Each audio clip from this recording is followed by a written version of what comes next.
the AI Revolution Digest, where businesses get smarter. I'm Jesslyn, and I'm going to show you how AI drives real results. And because the future is awaiting, let's dive right in.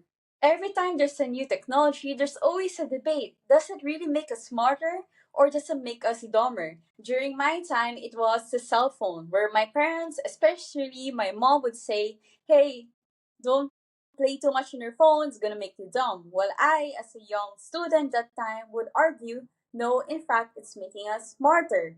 So, in our past episodes, we've always interviewed people from the tech C suites, and their experiences is what drives their answers. But for the first time, we're going to talk with someone who would give us the science and how AI and technology would not only impact the way we communicate and do work, but most importantly, how do we communicate within ourselves? So, yes, welcome our very special guest for today, Dr. Noel Silan. Sir, thank you for being here. Can you tell our listeners who are you and what is it that you do? Good morning, Jesslyn. Thank you for inviting me here. My full name is Emmanuel. My surname is Silan. And my nickname is Noel. That's why people get confused who is Emmanuel and who is Noel. But practically, I'm a student of human behavior. I am a certified psychologist at the same time. And this is what I do. I do psychotherapy and counseling and professional development work for in-house training for different organizations. I do management consulting, but more on behavioral management. So I do multiple things. I serve a lot of masters. I'm not sure if that's a good thing or not so good thing. I work with DBA. It's a knowledge process outsourcing company based in Clark and Subic, and we have satellite offices as well in different provinces. I do executive coaching and counseling as well for the managers of our home. I am a consultant for guidance and counseling for a maritime institution. And then I do part-time clinical psychology work for Solace Center for Cognitive Behavioral Therapy. And I do my own counseling and psychotherapy as well under NLP Manila. So NLP is neuro linguistic programming, and I've been as I've been specializing about that since around 2012 formally and long before that informally. So practically, I would simply say I'm a student of human behavior. That's what I am, and I'm happy to be here. Thank you for your wonderful introduction. So my first question would be the question that has been bugging me ever since when I was a kid. So every time I'm gonna be on my phone, my mom would say, "Hey, get out of your phone. It's gonna make you dumb." So every time there's a new technology, there's always a debate. Does it make us smarter or does it make us dumber? So perhaps during your time when television was the big new technology, probably your parents would say, "Don't watch too much cartoons, it's gonna make you dumb." So there's always that argument. So for now, in the world of AI, where the focus is trying to replicate human intelligence and being very intelligent, more intelligent than certain domains, to what extent does it make us, it says smarter? Let's start with that. What does it make us smart? Okay, so it seems to be a simple question, but my mind is going in a lot of different directions. First off, when we were young, TV was just starting, at least in the Philippines. And lucky for me, my parents were very permissive. They didn't care if we watched TV the whole day or not. But then again, if we didn't do our household chores, we're going to get it. And I think you know what I mean. Like spanking was so common among our friends. Like if you didn't get to be spanked at the time, you were the abnormal one. So, and that's why Gen Xers and older versions of the millennial would say the younger generations are a little bit weak in that sense, but you know, everything is contextual. In my world, context is king. We have to understand context to understand something at all to a degree that we can probably work around it or work on it. Now, your question is, does technology make humans a little bit less smart. For those who really are intent on learning things, no matter what their socioeconomic status is, they're going to learn, and technology is always a great tool for learning. Does it make our brains smaller in that sense? In a way, yes.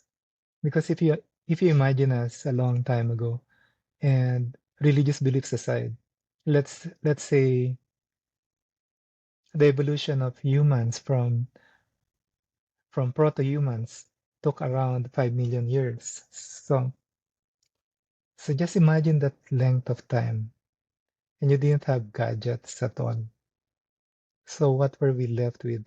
We had to memorize a lot of things, plants and trees that would be safe for us, animals to be avoided, um, a lot of things out there in nature. We have to memorize them.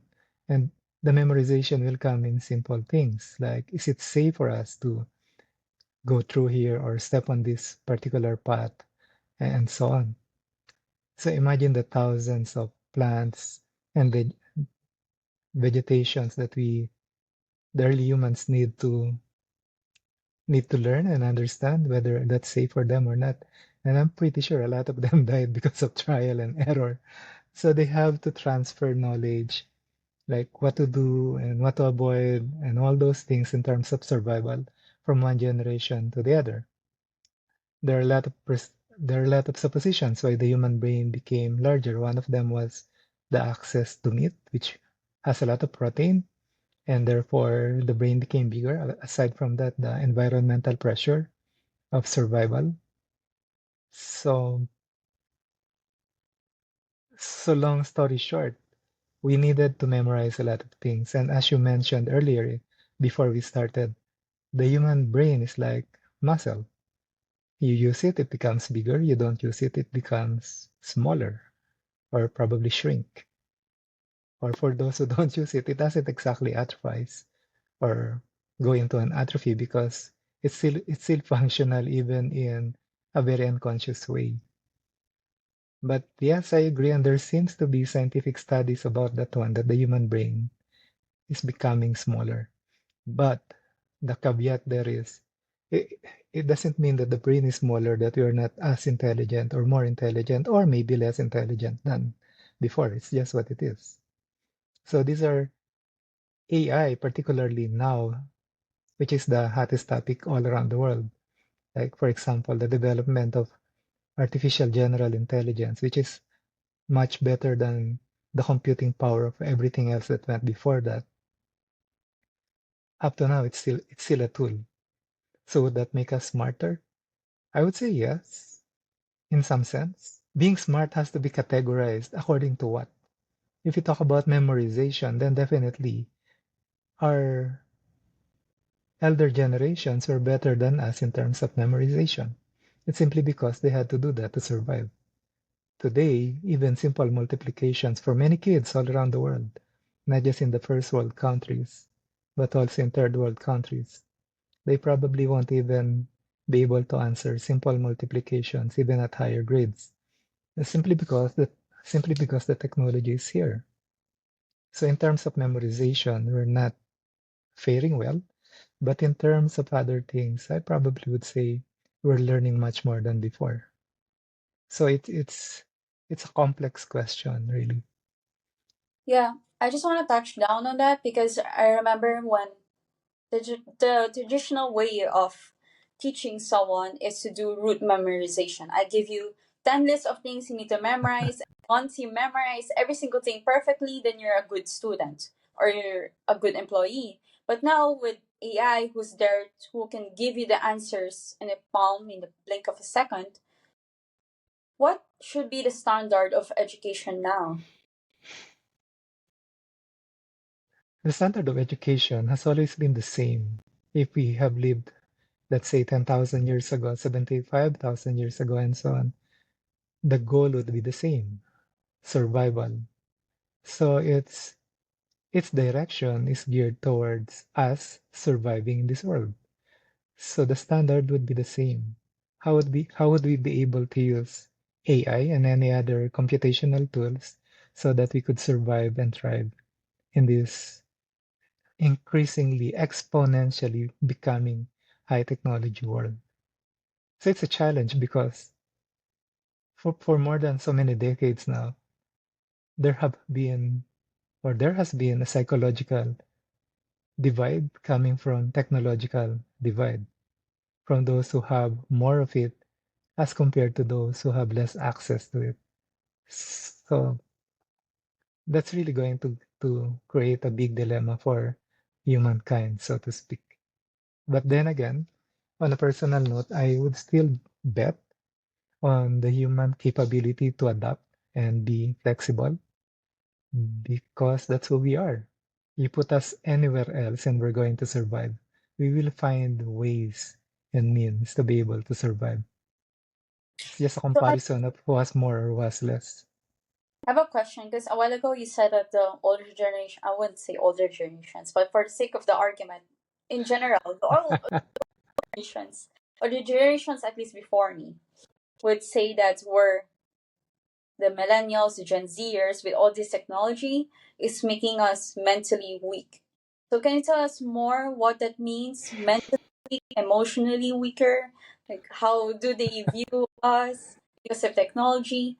And I guess the next question would be, you said also a while ago that AI, it's we're living in a more increasingly fast-paced world, right? Where everything's fast. Businesses would want us to have stimulus and a response feedback almost in a second because it makes businesses faster.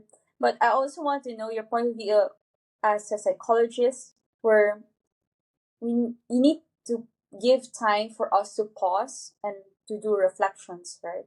Before you actually understand yourself, what is it that you're emotionally going through? Because what you're emotionally going through is going to impact your relationships, not only within yourself, not only in your personal lives with your family and friends, but also with your work. So my question with now is, especially for my generation, how do we learn to pause and reflect when the world around us, especially most of us, is going to enter the business world where AI is training us to avoid pausing and reflecting? Well, it's a lot of things can be learned. In fact, everything can be learned. So the question of pausing is something that can be learned. But even with the extreme probably use of technology, like the younger generation now studies rather way differently from the older generation. And when I say older, it's just we're referring to chronological years. So how like you, how do you study? You have desktop, you have tablet, you have mobile phone, you have probably even books in front of you and notebooks, if you even have that. And there are multiple things happening around you. And for the older ones, I would say, how could you even study? But then it becomes your way of life. It becomes natural for you. So so in that sense, um, we will continuously be able to adapt to things. So that's what humans are. We adapt. No matter what's in front of us. It's a matter of how we're going to adapt, how are we going to fare with if we're going to use comparisons. So when you talk about, let's say, mental toughness, I would say, you mentioned about mentally being weak. Now that has to be cut. Like the boomers, that we call them, they say, "Oh yeah, the younger generations are mentally weak. Every time there's a simple inconvenience, they're gonna blow up. They're gonna feel frustrated, or they'll often say that, oh, is that's not really a problem, is it? That's not a huge problem. Why are you making a mountain out of out of a little hill?" So, what do they mean when I want to understand? Because I hear this a lot from people before me that we're less tough in a sense that we live in a world where everything is more convenient.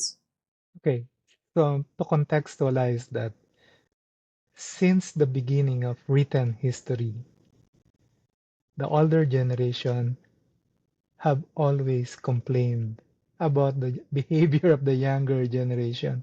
If you are a history buff, you would know that. They would say that the younger generation is degenerate and they're not focused and they have lost their moral sense and direction and so on. So it's the same. It's really a comparison of things. Like for the older generation, life was not as easy as it is, particularly. So let's just take 2025. Everything now is instantaneous. Like a fraction of a second of a delay, it's already long for you guys, the younger ones. But for those who are waiting in a queue, let's say in a bank and uh, riding public transportation and so on, so waiting is just part of life. Because it's a matter of contextual comparison. So they're almost always going to give their opinion based from their own experiences and not being able to, let's say, be in the shoes of the people and usually the younger generation that they're comparing themselves with. Yes, like example, when So, book, it's often the older generations would write long posts like an essay or an article, and you would see that our generation will just put 25 characters, treating it like Twitter. So that's why my generation would say we write shorter because it's just more efficient. Or sometimes we won't say we're sad, we'll just give you an emoji to tell you how we feel. But for the old generations, they'll think that yeah, we're mentally lazy.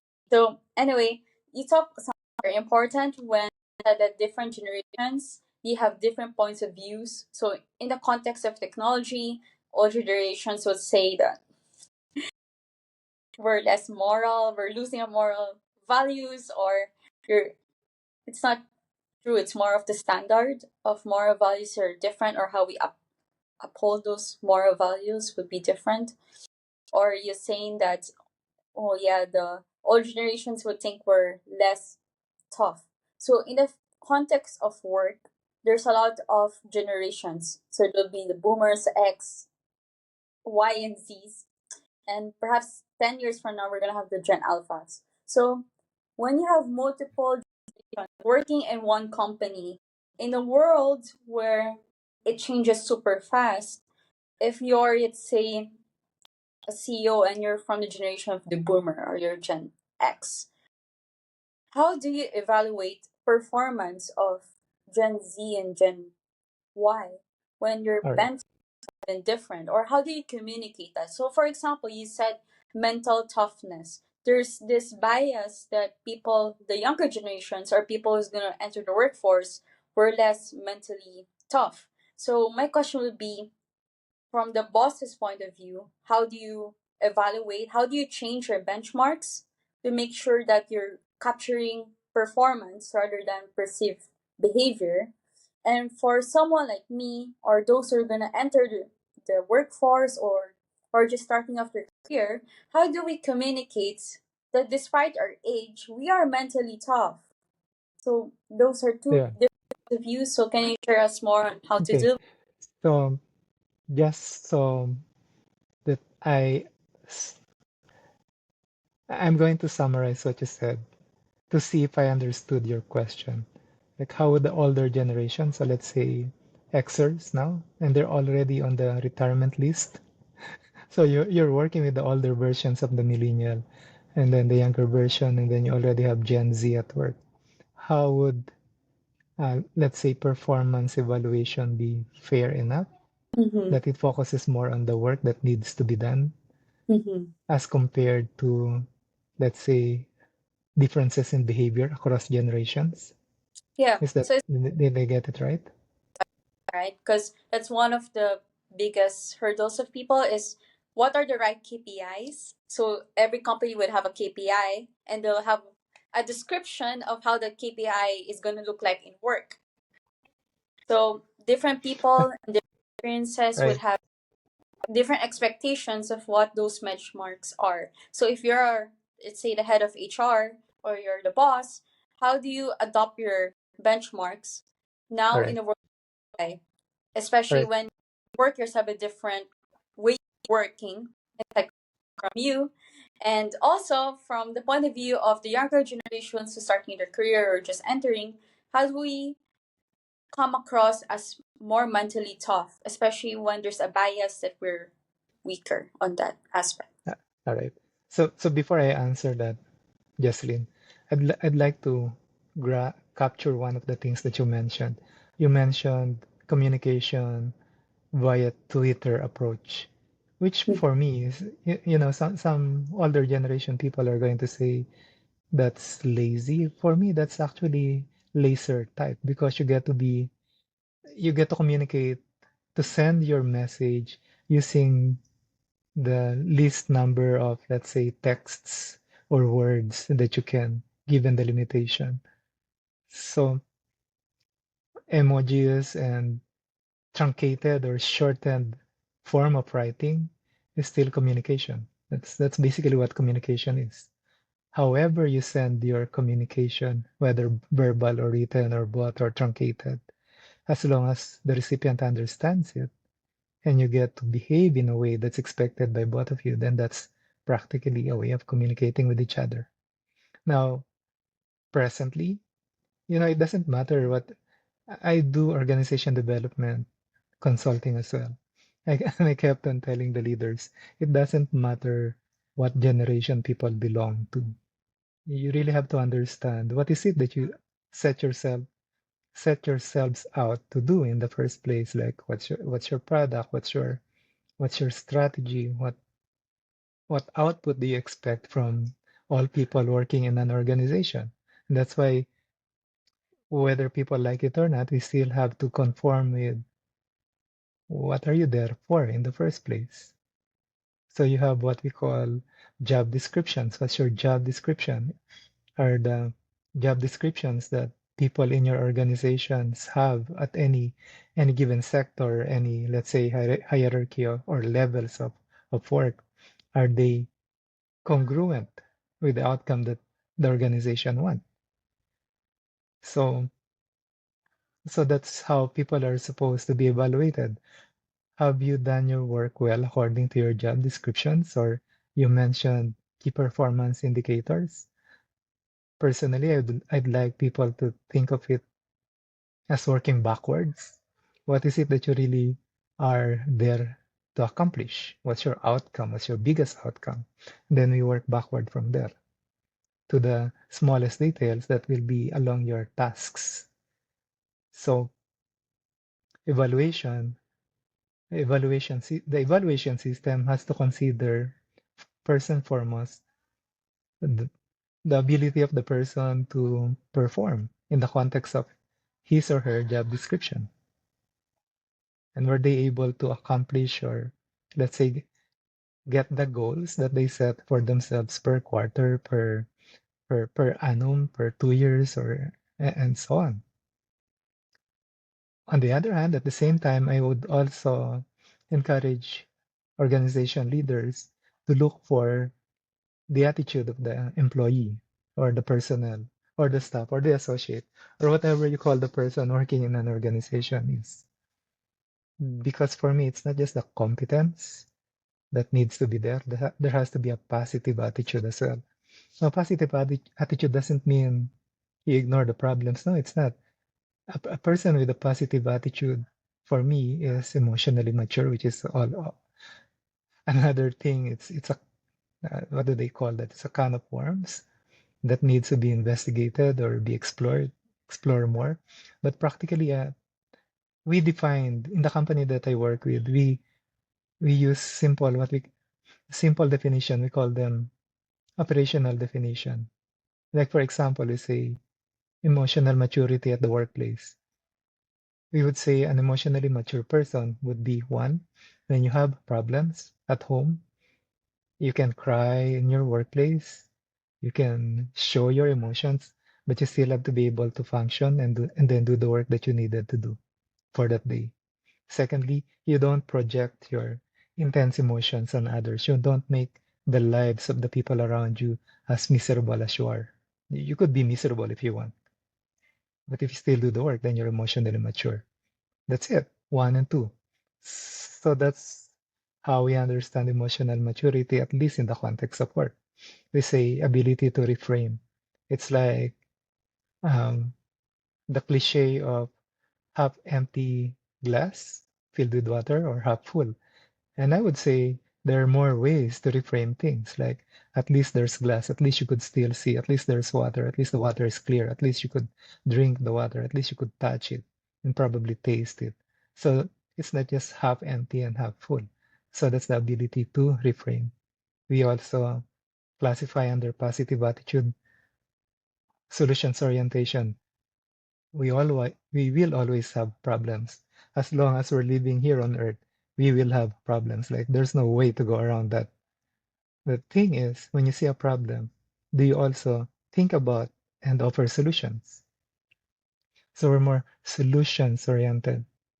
So positive attitude, if you look at it that way, would also encompass the concept or be subsumed under the context of emotional or mental toughness. Like there are problems, and as many cliches go, we don't allow problems to put us on the ground for a long time. We probably would be bending on our knees from time to time, but we're still able to stand up and get up and do what do the things that need to be done.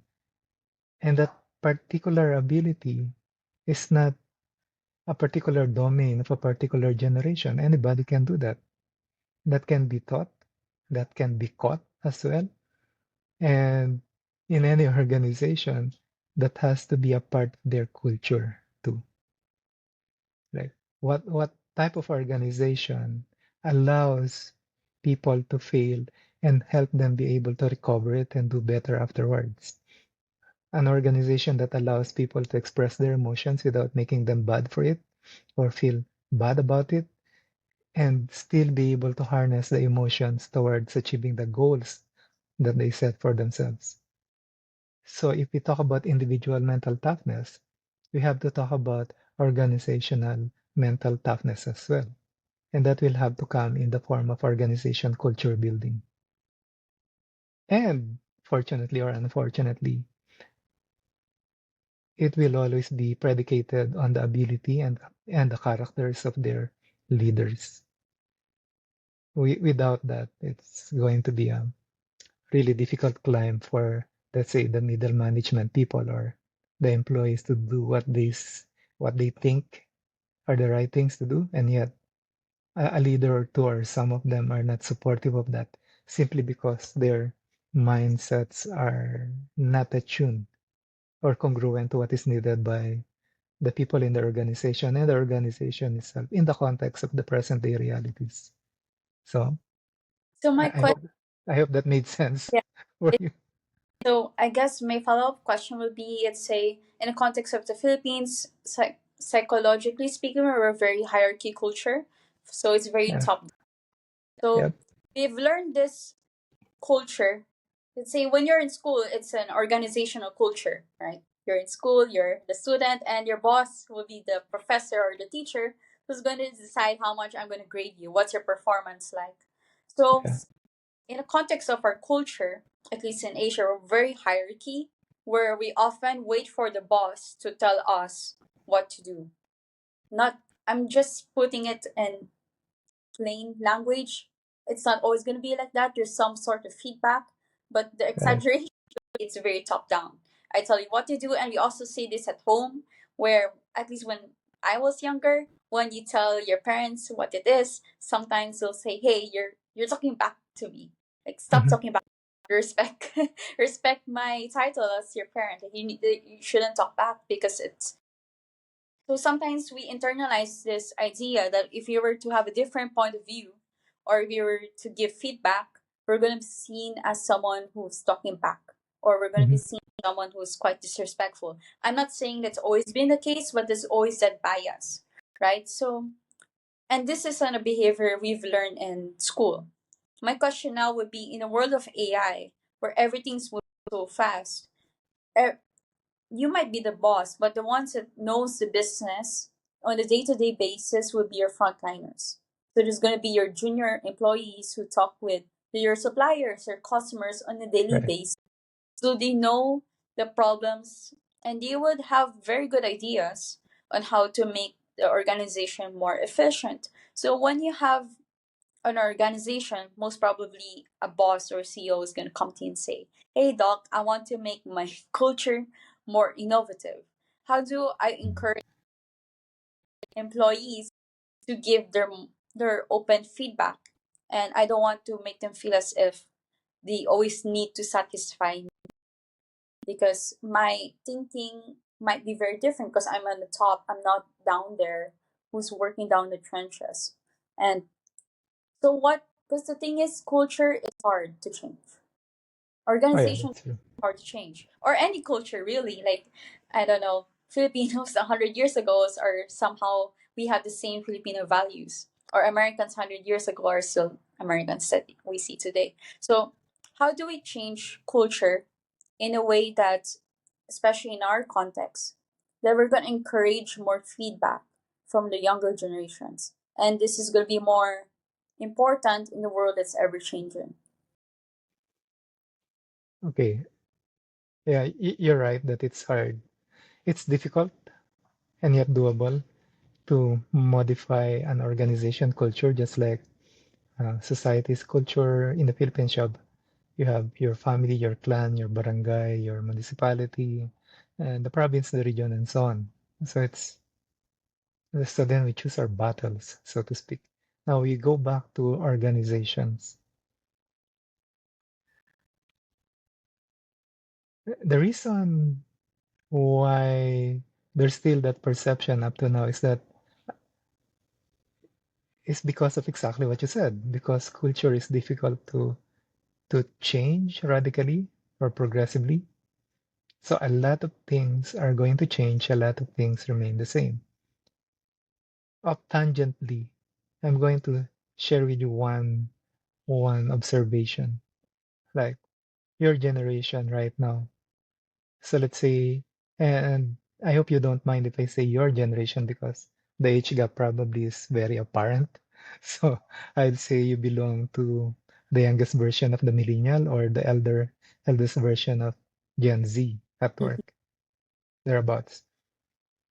So Gen Z would be around 26 years old and younger in the workplace. So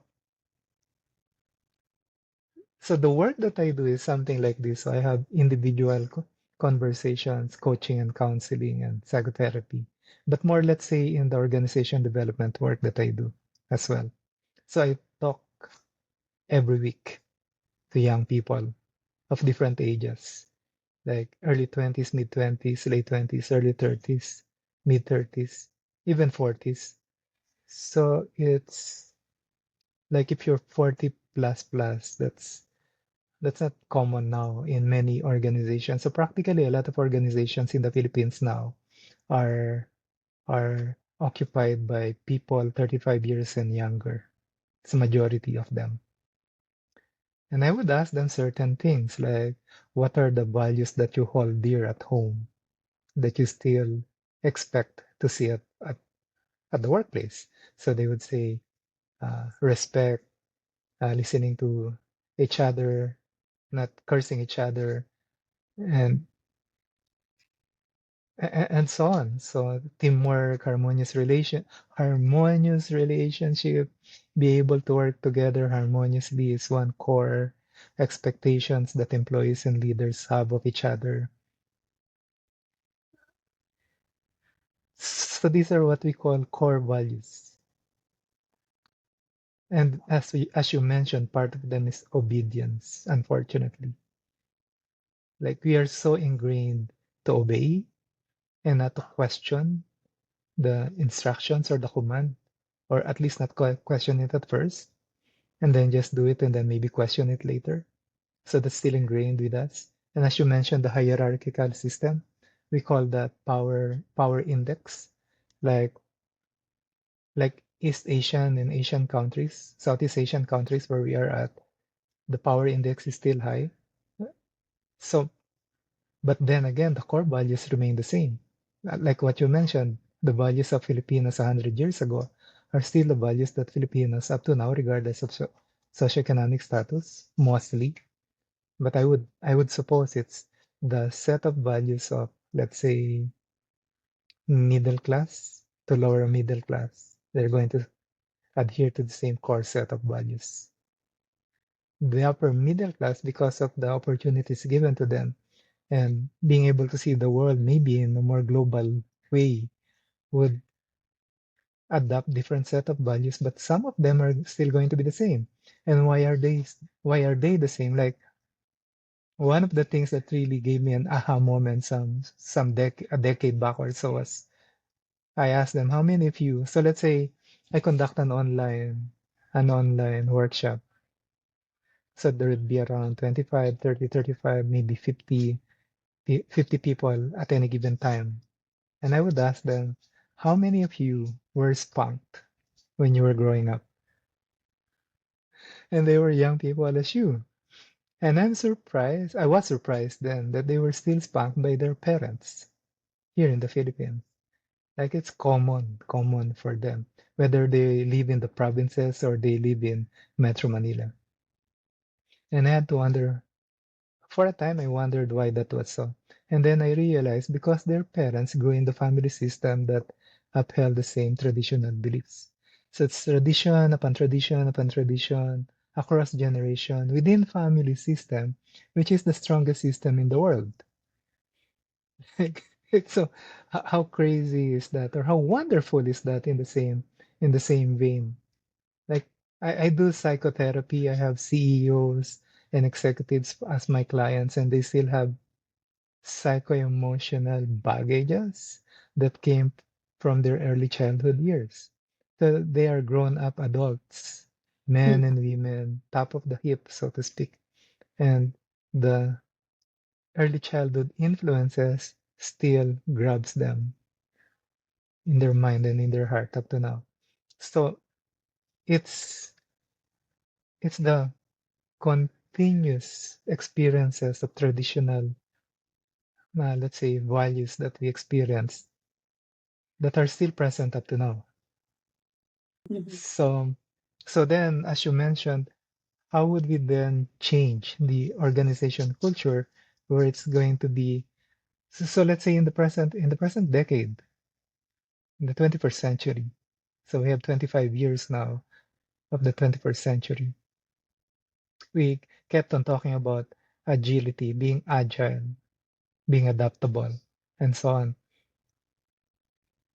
But that's, against the nature of the human mind. Mhm. The human mind is predisposed to conserve energy. Why would you run if you can walk? Why would you walk if you can sit down? It's been ingrained with us. It's in our DNA for the longest time, like millions of years. Like, if you run and run and run and didn't catch the animal, probably it's going to be in a bad situation. So they're going to run only when the probability of successful hunt is there. So we evolved along that line to conserve energy. So what does that mean? Um, we want to stay in our comfort zone, so to speak. So the comfort zone is, unfortunately or fortunately, or both, it's most likely both, we want to belong to a herd. Don't stand so tall, don't make noise so loud, because you're going to stand out. And if you stand out, that's dangerous for you, because there's safety in the middle of the pack. And the animal world has taught us that. Our historical and prehistorical proofs have told us the same things. So, o- so to understand a culture is really to have a long view of the past and anticipation of years ahead of us at the same time. Like, you cannot really understand the present day makeup of the human mind and the human heart if you don't understand the historical past that we have gone through. So I hope I'm making sense. Yeah, you're Um, making for me, like for example, when you talk about culture, it really changes. It's a tradition that you pass down. It's a value system you pass yeah, down from your parents, grandparents. the children. So that's the reason why, like, for example, most people in the Philippines have been spanked at least once. So for us, that's normal. It's a normal way of showing Yeah. or instilling discipline. But in the Western culture, they'll think child abuse. They're gonna you a child can call the police and you can they'll take the child away from the parents, and that was Right. perfectly legal. So if you look at laws, there's like the psychology and the value system is in fact embedded in the laws. So Right. in Western America, it's normal if you spank someone or you got hit by the hand, the teacher or your parents would say that it's child abuse. But here in the Philippines, at least once you're spanked by your parents, your professor, your teacher, Yeah. your mom, right? Like if you didn't cut your nails right, they're gonna swap your hand. So what was interesting is when you talk about in a culture, at least for us, we said harmonious or harmony. That most probably means that we all agree. And in work, probably that's not gonna happen. There's always gonna be disagreements, different points of views. So and you said a while ago that being mentally tough is not shoving problems or believing that they don't exist when the problem does exist. So let's say you have a team disagreement. You don't agree with each other, the problem is huge. Perhaps it's going to even decide the future of the company. So, how do you build a culture that creates a safety net for people to speak out their minds and to give feedback, even though it might not be an easy conversation to have? Because the problems that we're afraid to ask are the exact same problems we need to be asking. So my Right. question now, not just Filipino or Asian culture, but when you have a organizational culture that takes this harmonious belief to the extreme that if we just all smile at each other or we Mm. won't tell Right. Right. Right. our point Mm. or to be direct with each other, it's gonna cause our success. So how do we do, especially since some of our audience here is international, more probably not they're gonna work in an Asian setting. Let's say your colleagues or your boss is Asian and you have a different idea. How do we communicate that in a sense that we remain respectful, but we want our message across that, hey, this might be a better and different approach to what you're saying. Okay. So for the listeners here of Jocelyn's podcast, I hope you forgive my seemingly long-winded answers to things because things are not, they cannot really be simplified as we want them to be. And yet, that's the nature of the human mind. They want an absolute answer, they want certainty in a naturally chaotic, ambiguous, and neutral world at the same time. So let me just step away from that for a while, and then I'll get back to that question of how do we create that organization where um, where people can speak and show their emotions and not be made to be made or feel bad for it. Uh, it's the reason why common people would want to, let's say, impose their authorities that in the time of long ago. So let's say it's just 10,000 years ago, and you're living out there in the outdoors. Whenever children are very curious, um, very curious young people. We are curious.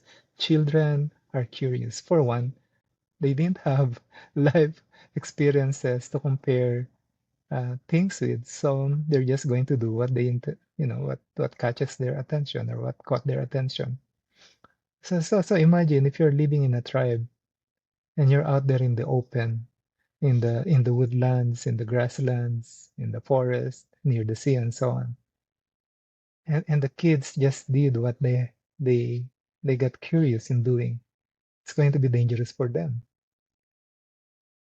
So the adults would have to impose their, let's say, authority and maybe drag their kids towards safety or shout at them or spank them or just maybe talk with them because there are different ways of raising kids. So the need to be obeyed is programmed. It's deeply embedded in the human psyche. It's maybe even DNA deep. And that's why when adults experience young people like you telling them that there are different ways of doing things, they take offense. Some of them will take offense on that one. Because in a very, again, deeply embedded unconscious expectations, I'm an adult, you're the young person, I know better than you do. Unfortunately, in this age, that's usually not true. So they have, actually, the advantage of adults right now is only one thing. We live longer than you did, than you have so far. But except for that, things are different now. So for me, a lot of young people know more than their elders by far at a comparative age. It's because of access to information. And there are a lot of different realities right now. So then we go back to the organization. How do you create an organization where people can express what they say, how they feel in a, let's say, still respectful tone and manner, and not be made to feel bad about it? And that can be done. That can readily be done. But then again, it depends upon, let's say, the owners of the organization, their value system, the leaders of the organization. There's one operational principle, among others, that can be held at a certain level where people can be measured along that expectation, and that is model the behavior that you want.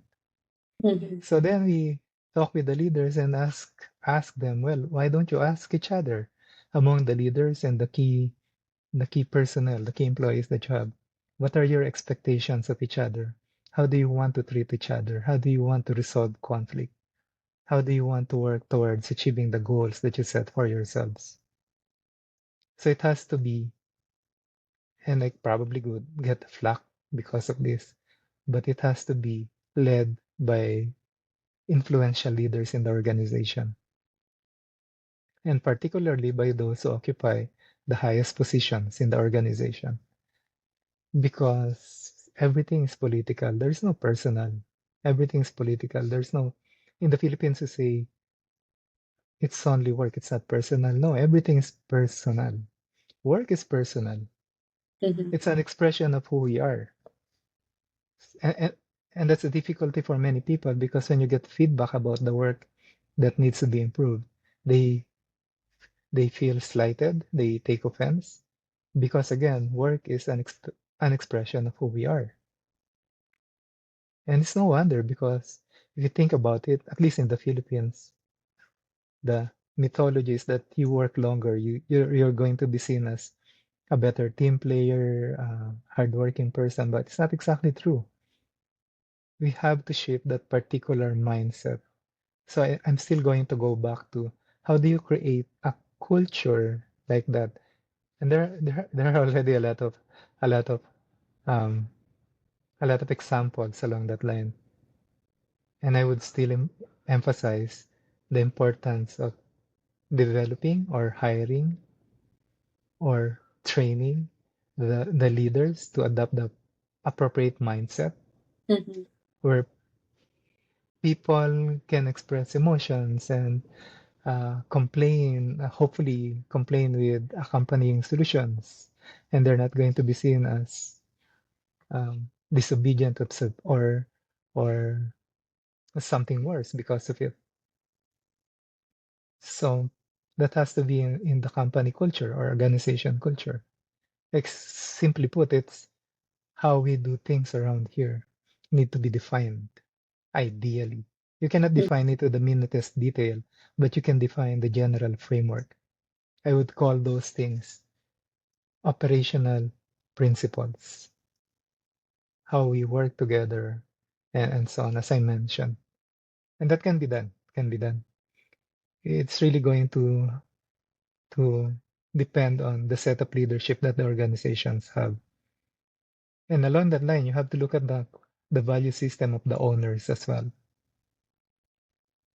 Because people are just going to to work with and kowtow, so to speak, to the values that are expressed by the company owners or the CEO and so on, or the board of directors or board of trustees. So leaders' behavior and mindset are the strongest pillar of any organization. And you can have any organization culture that you want as long as the leaders manifest it and live it, they model it, then that's going to happen. And by the way, there are a lot of different ways of raising kids as well as in the same vein. And this is the funny thing, Jocelyn, how how you were raised as a child is how you get to parent your own kids. And how you parent your kids is the way you lead the organization. There's not much difference. The core traits will be there. So if you're permissive or authoritative or let's say consultative, democratic, and so on, it's going to be the same because the core values get to be formed at a very young age. Core value formation for humans from 0 to around 4 or 5 years old. Beyond that, it's really catch-up time. And the core values get to be imbibed and formed in a very unconscious way. Yeah, so you said something like a lot of important points there. So how culture and values are unconscious. Like a while ago you said that we are creatures of habits. We just want to repeat, we want habits. The reason why it's a habit is because we want to conserve energy. So Yeah. psychologically speaking, at least 90% of what we do, where we go, what we say is based on habits. And the other 5% will be for those very hard math problems, things deep thinking, right? So psychologically speaking, 90% of how we operate is just by habits, and 10% will be those very difficult, situations. So the reason why organization or culture is hard is just like what you said, it's unconscious. Mhm. It's 90% of the time we're not even aware that our actions speak of our values, right? So a while ago you said for the older generations, their value system, at least in work, was the longer you work, the better of an employee you are. But Here in now, the Philippines, yeah. yeah, in the Philippines, and things are changing now with technology. We can do the same amount of work, or perhaps even more and higher quality, while putting in less amount of time. So there's a lot of talks about, hey, should we reduce our work hours, or what is our perception of flexible or working from home? Because for my generation it's fine, because for us, as long as we do our job description, as long as we hit our KPIs for the day, we're doing our job. It doesn't even matter if I'm doing my job at home or the office. But if your boss was raised in a culture where I want you to go to the office because for me that is the way of work, you shouldn't bring your work to home because I expect you not to be professional. So, in talks of flexible work, a lot of younger generations would prefer that because I don't need to go out, I don't need to pay for transportation, I'm just here. But most of us are scared that if we were to opt for flexible work and let's say the economy is bad, we'll be the first ones to go.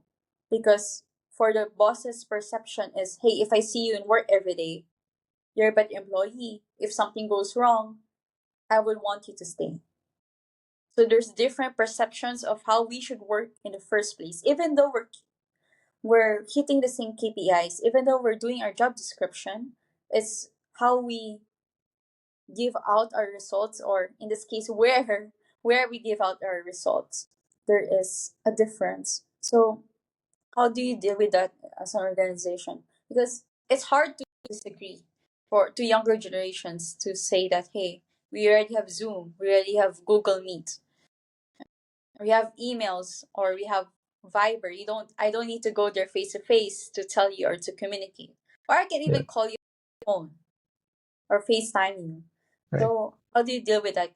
Because of technology is changing methods of work and it's giving us more options. So if you're the boss, how would you view flexible work or remote work?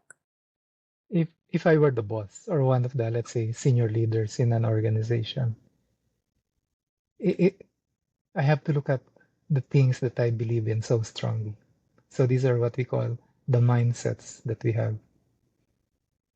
And I cannot really speak for them, but I would speak now as a behavioral consultant, a management consultant at the same time, and a psychologist and psychotherapist at the same time. So it's all in one way of looking at things. I would say the best way to predict the future, whether individual, small groups of people, or even countrywide in that sense, is simply to look back at the past behavior. What has history or historical experiences taught us so far? One of them, among many, and it's not ranked in order, would be you cannot stop the development of technology. Like it's going to happen no matter what you do. You can't stop it. You cannot ban it. It's ridiculous. Just like you cannot police how people want to use language and how they express it and the fashion that goes with it. So so I would say you go back to your, let's say, vision and mission. What is it that you really intend to do? It's the mission of organizations or the products that they have, whether it's services or actual material products. The vision is where they want to be at a particular time. The core operational principles is the way that they're going to execute, distribute, and systematize, and so on, the products that they have. And of course, businesses are businesses. It has to make money at the end of the day. It's not a charity institution. So they have to balance the, let's say, health of the organization with the psycho-emotional and material needs of their employees as well. Ideally, it's a balance, not exactly the same, same weight balance. There's really zero possibility of having an equal balance or homeostasis on a very equal level. It's a matter of seesawing the balances. But then again, it depends upon the core values that the individual leaders already have before they join the organization. If so that the weight really will depend upon the the character and the mindset of the owner or set of owners of the organizations. What do they really value more? A lot of organizations, they have core values and vision and mission, and they're written on the wall in the olden days, and then now in their websites and so on. But those are just words.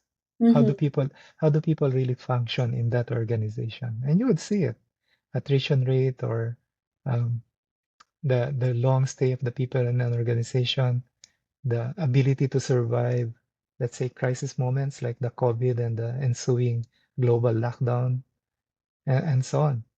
But let's assume they're willing to modify their mindset and behavior. Then it will come again, as I already emphasized, it will come in the leadership development program of their senior management. And to really understand how things are right now, like it may be high. Again, it depends upon the product of the organization. Like if you're a hospital, then you cannot make people work from home. Like you cannot be an ER doctor or nurse and then work from home. But there are things that can be done at home at the same time. So again, it depends. It depends on the nature of the organizations and the product or services that they have. So let's assume that what they can do can be done at home. They're not in the frontline business of, let's say, medicine, emergency services, transportation services, and so on. You can do it at home. Uh, Then then the technology is here for you to monitor the output of your people, whether they're at home or wherever else. And I agree that for me personally, it has to be output based. Mm-hmm. The concept of hybrid work has already been thought of 20 years ago or more. Of course, I could be mistaken in my memory. Um, what do they call it before? They call it results only work environment, ROWE, ROW, results only work environment. And that's why you have to work backward. What's your outcome? What are your goals? What are your, let's say, expectations on a per quarter basis and so on? And how will people go about doing that? So those are job roles and key performance indicators. So I would, I believe, and I could be wrong with this, that a lot of leaders are wasting their mental energy fighting the idea of hybrid work. And Mm-hmm. why hybrid? It's because people working at home 100% will have silo mentality at the same time. Mm-hmm.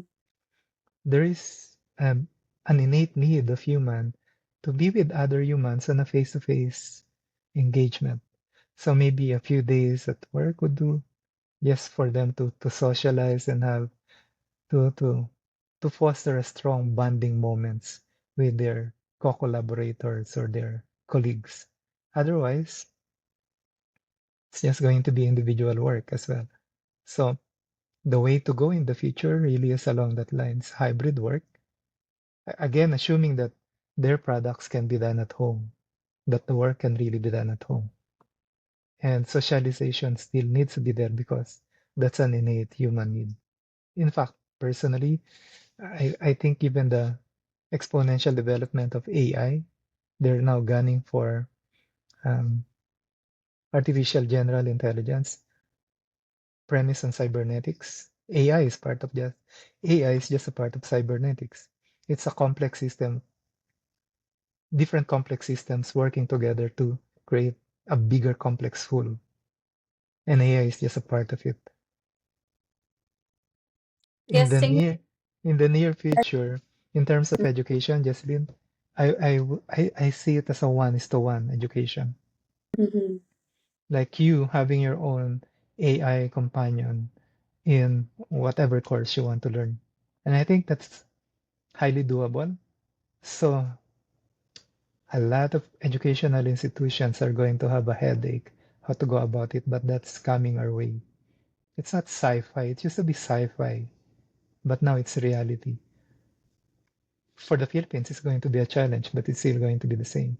And that's why also the downside of that would be those who have access to technology are going to optimize it and leverage it and be able to thrive with it. And those who don't have access to it, it's going to be difficult. And that's where the government should step in Mm-hmm. to be able to provide for the vast majority of people to have access to what they cannot access on their own and be able to optimize it and leverage technology. So it's complex, it's mind-boggling, it's dizzying at the same time, but I would still bet on the human capability to adapt. It's not going to it's not going to be our end. Yeah, well, so one of the most important points, you said a lot, but for me, especially if you're going to run a business, you said that a lot of businesses will have their core mission vision. It's going to be somewhere in the wall. They say, perhaps they're going to say, we want people who are creative. In a bank, let's say that's you're a bank and one of your core values is being creative. Well, for me, if I'm an employee, what does that mean exactly? Like, if your job function is more operational, you just do the same things again and again. How Yeah, does being creative, what actions does it look like for my job function? So I guess that's the reason why most people, the leaders on top would say, hey, this is our core values. We want you to be innovative, to be adaptable. Hey, if my job function is doing the same repetitive words or same things, I don't know as an employee how those values translate to actions. So I guess that's one of the things that leaders who I would say they should not only show those actions, they should explicitly say, this is our core values. Now in our job descriptions, these are they need to be put in words. This is right, how you do creativity. So I guess right. it's as a young person who's gonna enter the workforce, I might look at leaders, and different managers have different style of managing your teams, but at least if I were to look at your mission, vision, your core values, for me to be aligned, I would need to know how does that translate to work for me on my day-to-day operations. And that was the cave cut I've seen, because once you tell me these are core values, it goes in and out, because I don't know how that looks like for me on my day-to-day. So Right. anyway, thank you, Right. Doc, for being here. I've learned a lot. I guess we've been quite over time. So thank you Right. for No, it's okay. where you Um, go. Work. let me just if you don't mind, a few more things. Um, and that's why I always emphasize operational definition, because Mm-hmm. what do people mean by creativity? Look, Yeah. Jocelyn, in the Philippines, people would say you have to be a professional, you have to be professional, but what does it really mean? So on my end, all those things, ideally, all organizations have to have core operational definitions of things, and they have to be behavioral in Mm-hmm. context. Like they have to be translated into behavior, so that when you evaluate people, you would say, has this person exhibited the following behavior? Yes and no, or to what degree? People talk about creativity. What does it exactly mean? Innovation, what does it mean? What does it mean for your organization? And I agree with you, people get crazy because leaders say this and that, and then they're not shown how to do it, and it's not even defined. What does it mean? Are we more creative now than before? Are older, you know, people of 1,000 years ago or 10,000 years ago less creative than we are? I don't think so. I don't think so. So, so those are exciting things to get into. Um, the human behavior is going to be the same, regardless if it's 20,000 years from now. If we survive, killing each other and not having a nuclear holocaust, it's still going to be the same. We are going to be the same. Our thinking would be in black and white most of the time. Ideally, it's in spectrum. Um, we'd like our comfort. Um, I was hoping we are going to explore the idea of how would the human psychology be impacted by AI, because even 15 years ago, people are already falling in love with, let's say, sex dolls and Yeah. bots and characters and so on. So what does it mean? It means the same things. People want to be acknowledged. They want to be seen. They want to belong. They want to be loved. They Mm-hmm. want to have meanings, to have meaning in life. These things are almost quintessential. They're going to be the same. So Yeah. anything that can make them feel that, whether it's AI or a bot or a robot, it's going to be the same. So Yes. la- What you said was important. Like, for example, that's the reason why our needs, technology will be there, but our values and our needs are still the same. And that's the reason why we still read, at least in school, when we analyze works by Shakespeare that's been written like what, 300, 200 years ago, we can still relate, because guess what, people have been yeah, doing politics, governments have been been the same all the time. Politicians have always been the way they are, even yeah, before country, like, come on. yeah. So We I think we will that's why we right. still future, even though they've been written hundreds of years ago, because it tells us what it means to be human, right? Like, technology can change, but the way we exhibit those needs are still the same. So a while ago you said that, hey, with you still need to be loved, accepted. So if I have an Yeah, AI chatbot or AI therapist who can somehow give me that safety net, I'm gonna do it. Or if people who are lonely, especially in countries like Japan, there's a low birth rate, so yeah, people here there, I think it makes sense that they would want to have a replacement. And if that replacement means having sex with a sex doll or a robot, they're gonna do it, right? So thank you, Doc, for being right, here. So right. before we go, where can people reach out to you? And is there Oh, anything? yeah. Well, you can look for me at my Facebook page. I know it's Jurassic in your perception, but I use my Facebook page to write articles. So the full name is Manuel Silan. You can look for us at our website, nlpmanila.com. I only maintain one mobile number, so you can reach out to me along that line as well. But for now, I have an Instagram, but I don't usually post on it or in it. You can look for me primarily through my Facebook post and then send me a message, and then I hope to have a wonderful conversation with you, just like I had with Jesslyn. And there are a lot of things to discuss more.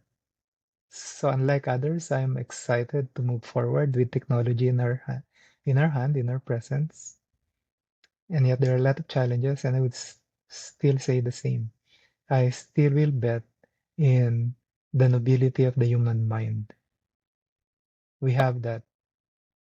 Um, there's beast or demon within us, but there's also angel within us.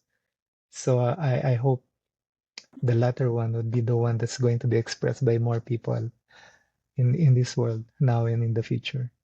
So But Jesslyn. if you believe that we're born good or born evil, but I guess that's a different time or topic to talk about that. Oh yeah, So thank yeah, yeah, yeah. yeah, thank you Doc for being here, and thank you everyone for our listeners for being here. See you in our next episode. Goodbye.